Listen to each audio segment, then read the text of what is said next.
За 2-3 года я поднял с Волги воду, сделал 3 прокола под федеральной трассой. Лук у нас в Астраханской области, получается, один из лучших. Сажал 5, 6, 2, 3 гектара. На сегодняшний день только лука сажает 42 гектара. Также перец, помидоры, баклажан, капусту. 2 сбора пропустили. И вот так в этом году чуть хуже, чем прошлые года.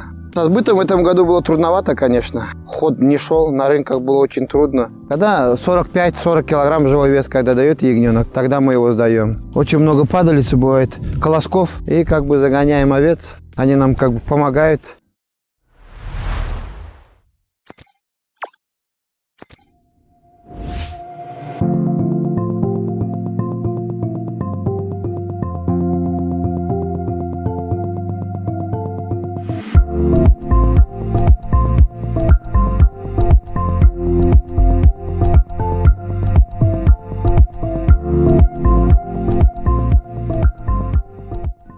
Здравствуйте, уважаемые зрители канала Фермер ТВ. Сегодня мы приехали в Черноярский район Астраханской области, чтобы побеседовать с начинающим фермером, который занимается растениеводством.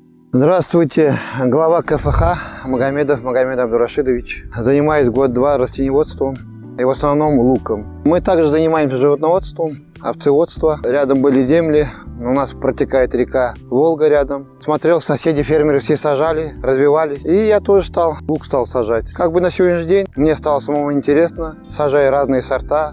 Манас, Дайтона, Сандра. Получил федеральную поддержку. Обратился в Министерство сельского хозяйства Астраханской области. И они поддержали меня в этом году. Прошел на семейный грант по направлению растениеводства на закупку техники. В каком размере дали грант? 30 миллионов. Сейчас ждем перечисления и будем покупать технику, чтобы своя была техника, чтобы не нанимать. Вовремя все посадить, а то в этом году арендовывали, ждали, пока все фермеры отсадятся, и нам пришлось подождать. И мы чуть опоздали. И весна поздняя была в этом году. Надеемся, на следующий год вовремя все отсадится со всеми вместе. Вы занимались сельским хозяйством именно в животноводством на протяжении скольки лет? 16 лет я занимаюсь, и мой отец тоже занимался. Я продолжил наше хозяйство. То есть вы, получается, занимались животноводством и вкладывали? Да, растениеводство, да. Покупал паи, оформлял, межевал. Лет 10-12 я только занимался землями. Первоначально было вообще направление было как бы пастбище. А потом посмотрел. За 2-3 года я поднял с Волги воду, сделал 3 прокола под федеральной трассой, провели трубы. Вот здесь у нас самая далекая точка 4 километра. Там есть 2-3, выход на Волгу, разрешение воды, забор воды, провели свет, КТП.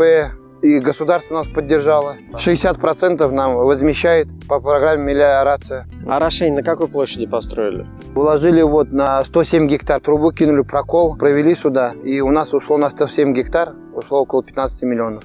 Какая почва здесь? Почва у нас хорошая, полупесчаная, и корнеплоды получаются у нас красивые и ровные. Лук у нас в Астраханской области получается один из лучших. И тоннаж берем хороший. В этом году взяли 120-130 тонн с гектара. За 2-3 года это взять такой тоннаж хорошо. Я держу в руках, это Манас. Вот он дал в этом году у нас 132 тонны с гектара. Сорт Сандра очень хороший на закладку, он лучше держится. Основную часть продали, чтобы оправдать свои расходы, вытащить. И 20%, 30% закладываем в склады. И с весны снова все начать, все в поле. Вы довольны сортом? Вот этими сортами я на сегодняшний день доволен. Когда начали первый раз сажать лук? 4 года назад. Сажал 5, 6, 2, 3 гектара. На сегодняшний день только лука сажает 42 гектара. Также перец, помидоры, баклажан, капусту. В общей площади 140 гектар. А земли сколько? Земли 1000 гектар в аренде и 1000 гектар в собственности. Какая структура растениеводства сейчас у вас? Из 2000 гектаров сколько занято луком? 40 гектар занято у нас луком, 25 гектар перец, 20 баклажан, 30 капусты, 2 гектара моркови в этом году посадили. Было интересно, как она у нас в этом году пойдет. 140 это овощи, остальное пастбище. Да, и пастбище, но в основном держим землю под парами, пашем. Нам каждый год нужна свежая земля, которая подготовленная. То есть вы каждый год сажаете на разных полях? Да, на разных полях, да, сажаем. Остальное мы обрабатываем и пускаем его под зерно. Зерновые после овощных, чтобы земля не зарастала, в этом году посадили где-то 120 гектар зерновых. Пшеница, тритикали, ячмень для себя, для животноводства. В склады заводим, закладываем. А урожайность тритикали такая же? Такая же, да, от 20 до 40 центнеров. Как со сбытом вообще продукции? Со сбытом в этом году было трудновато, конечно. Ход не шел, на рынках было очень трудно. как бы работали с консервными заводами. В основном людей не хватает. И весна была поздняя, морозы ранние были. 2 сбора пропустили. И вот так в этом году чуть хуже, чем прошлые года. Сейчас этот лук куда пойдет? Этот лук у нас на закладку идет. Как бы первый лук мы отправили на консервные, а сейчас идет у нас склады. И будем держать, пока цена поднимется. Потому что на сегодняшний день нам как бы чуть-чуть невыгодно отдавать. Какая сейчас цена? Цена на сегодняшний день от 8 до 10. А считаете выгодную цену какой? Хотя бы 15 рублей. Ближе к весне, я думаю, поднимется. Хотя бы минимум, что 15 рублей было, потому что это склады. Склады арендуем, температуру надо держать. Лук начинает чуть-чуть портиться, надо переборку делать, трясти, затаривать.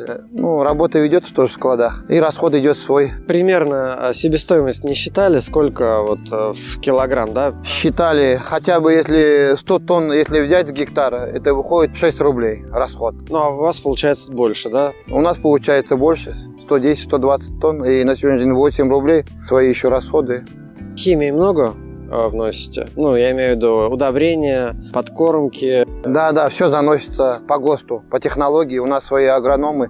Мы у кого берем химию, селитру, амофоску, у них советуемся, консультируемся. И они нам говорят, сколько что давать, какие пропорции, когда. В этом году столкнулись с какими-то специфическими проблемами? Болезни, вредители, погода? Морозы пошли раннее, дожди были, погода не давала уборку делать.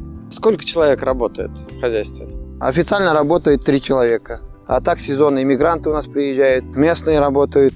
Выгодно ли заниматься растениеводством вот с позиции вашего небольшого опыта? Выгодно, если у тебя есть своя земля, есть свое. Если еще будет своя техника, я думаю, выгодно будет.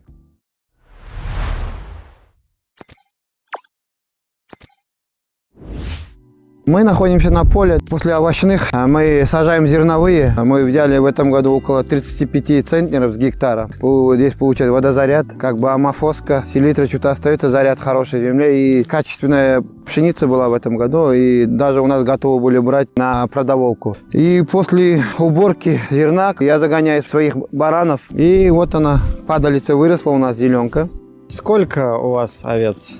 2500 маточное поголовье. И в этом году молодняк еще не продавали. В этом году пастбища очень хорошие. На своих же зерновых же полях пасем. Пока ждем. Надеемся, что на баранину цена тоже поднимется. Порода какая?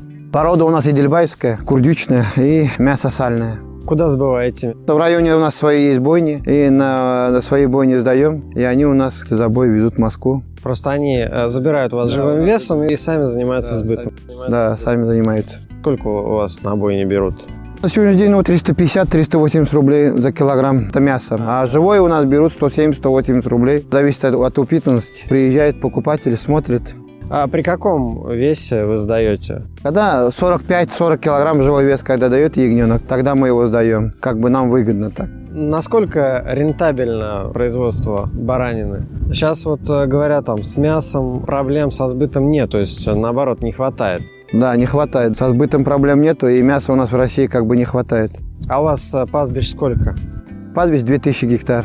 Этого достаточно на такое количество? Зависит от сезона, какой год. В прошлом году не хватало, а в этом году нормально хватает. Дожди прошли, идут, и травостой очень хороший. То есть заниматься мясом, в принципе, выгодно? Да, если самому заниматься, выгодно. Конечно, сейчас начинающему это очень трудно. А у вас в животноводстве вот на такое поголовье сколько людей обслуживает? У меня 6 человек. Ну, чабаны. Да, чабаны, 6 человек чабанов. Весной, когда начинается окот, мы набираем помощников на месяц, на 2, еще человек 6. Ветврач есть? Ветврачи, да, ветеринары у нас районные есть. Когда что, какие случаи, вызываем, смотрят, вакцину колем всегда. Все работы проводят ветеринарии. А волки тут есть? Волки, да, когда морозы, когда Волга, река наша мерзнет, перебегают. Большой урон наносит? Конечно, он же, когда заходит, он не одну съедает овцу, а покусает, придушит, поиграется, утащит что-нибудь. А отстреливаете? Ну да, охотники отстреливают, когда сезон начинается. То есть у вас, получается, здесь вы хорошо вписали, то есть у вас овощеводство, которое после овощей почва наполнена удобрениями, водой, вы сеете, получается, озимку, и после уборки озимых вы выпускаете овец, да, чтобы поле еще и убрать от падалиц. Да, потому что бывает падалица. После уборки комбайна очень много падалицы бывает, колосков, и как бы загоняем овец. Они нам как бы помогают, и заодно и они и поправляются. Все взаимосвязано.